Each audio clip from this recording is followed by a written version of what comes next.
Shalom Aleichem, this is Rabbi Kovacs, and Mishnah Yomi is continuing in Shekalim. We're starting chapter 7. Now, yesterday, at the end of chapter 6, we were mentioning the 13 money boxes, shofarot, for different funds. Now we're picking up in chapter 7. Ma'od shenimtzu, bein hashkolim nadava. What if they find coins on the ground in between two of the boxes? You don't know if they were supposed to be in one box or the other one. In this particular scenario, they are between the box for the new shekels and the box for nedava, for voluntary offerings. So the Mishnah explains, Karuv l'shkolim yiplu l'shkolim. If the coin is a little bit closer to the shekel shofar, let's put it with the shkolim. L'nedava yiplu l'nedava. If it's closer to nedava, we'll put it there. But what about mechetzia l'mechetzia, half and half? Yiplu l'nedava. So we say the money will go to the nedava fund. Now, the reason for this, to resolve this subject, to resolve this doubt towards the Nedava camp, is the Shekalim go not just for karbanot, but other things that are not necessarily olot, whereas the Nedava fund all goes to carbon ola, which is, in a sense, the most kadosh carbon, because everything gets burnt up on the Mizbeach, nothing gets eaten. Now, the Mishnah goes on to another similar case, again, with the shofarot, the pushkas, the money boxes. The Article Gemara has a picture. They're actually arranged in sort of a circular arrangement in the picture. So the next case is Bein Eitzim LeLevona, between the shofar for Eitzim, for firewood, and the one for Levona, for frankincense. So Karov LeEitzim, Yiplu LeEitzim. It's closer to the wood box. We'll donate it to the wood. LeLevona, Yiplu LeLevona. What about Mechetzi LeMechetzi? If it's half and half, Yiplu LeLevona. It goes to the frankincense. And the Mefarshim explain this is because the frankincense, as part of the mincha, it itself is part of an offering that's burned on the Mizbeach, where the firewood is also burned on the Mizbeach, but not really as an offering. It's burned as a hechsher, as something that allows the other offerings to take place. Now, we will see in a few years when we get to Kodshim, there is a case of somebody donating a korban of eitzim, an offering of firewood, and the Gemara there comments that he needs to put salt on his firewood before it goes up on the altar because all karbanos require salt. But that is not the typical case. Good. The Mishnah goes on to a third case. Bein kinin legoz le'ola, between the bird pair and the birds for an elevation offering. So again, the Mishnah explains, Karav lekinin yiplu kinin. Closer to the bird pairs goes in that box. Legoz le'ola yiplu legoz le'ola. And vice versa. Mechetzi lemechetzi, what about half and half? Yiplu legos le'ola. It will go to the ola. So again, the bird pairs, the Chachamim explained at the end of chapter 6, that's where one is a chatat and one is an ola. And a chatat is somewhat less sanctified than an ola because some of the chatat meat is eaten by the kohanim, whereas the ola is all consumed in the fire. So if you have a choice between something that's entirely ola and something that's half chatat, half ola, we'll put the money out of astringency to the fund that's entirely ola. And the Bartanura brings here that we have a potential problem because if this coin fell from a woman who she's a yoledet, she gave birth, and she needs to bring a pair of birds, one chatas, one ola, then how is she going to get her kapara so she can eat karbanos again?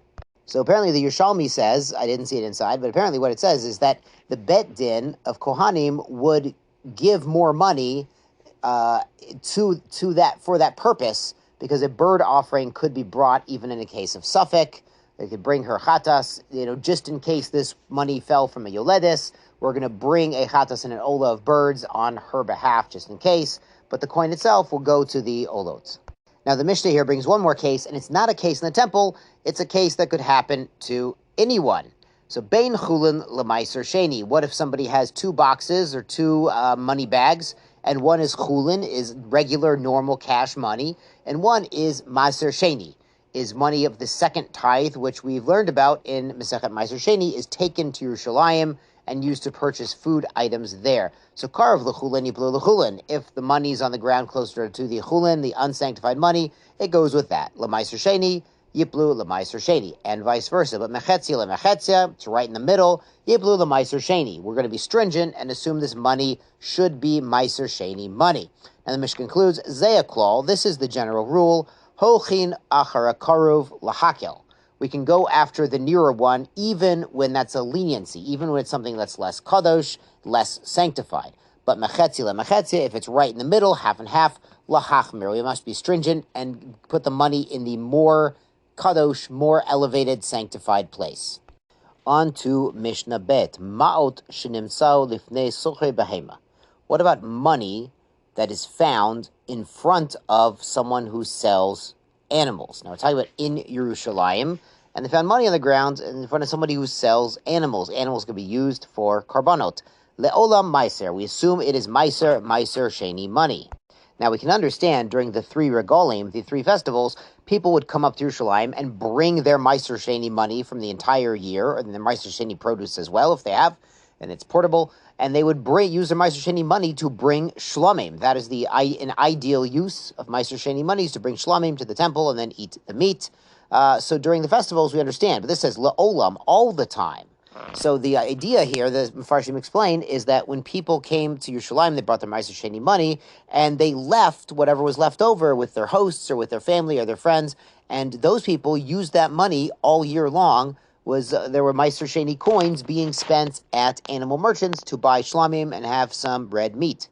And the Mishnah goes on, Bahar Bayit Chulin. If someone finds money on the ground on the Temple Mount, that is chulin, not meiser sheni, not kodshim. It is regular chulin money, because most of the money for most of the year in Yerushalayim is regular chulin money. Now, money in front of the animal merchants we saw is probably meiser sheni, but most of the money in Yerushalayim is not sanctified. Now, the Mishnah concludes, B'Yerushalayim, the rest of Yerushalayim, not the Temple Mount, B'Shasa Regel, during the festivals, meiser. We assume it's meiser. Again, people would bring up their meiser sheni money from the whole third of that year to spend, ubishar kol yamot hashana, but outside of the festival times, chulin. We assume it's the majority of the money, and it's chulin. So the question is, why does it make a difference in the rest of Yerushalayim that it depends on the season and the festival, but on Temple Mount, we assume it's always chulin? So the idea here, the Bartner says, is they swept the streets of Yerushalayim every single day, very carefully, to remove dust and make it nice, and also to remove shratzim and sources of tuma, so Kohanim could eat their truma for lunch.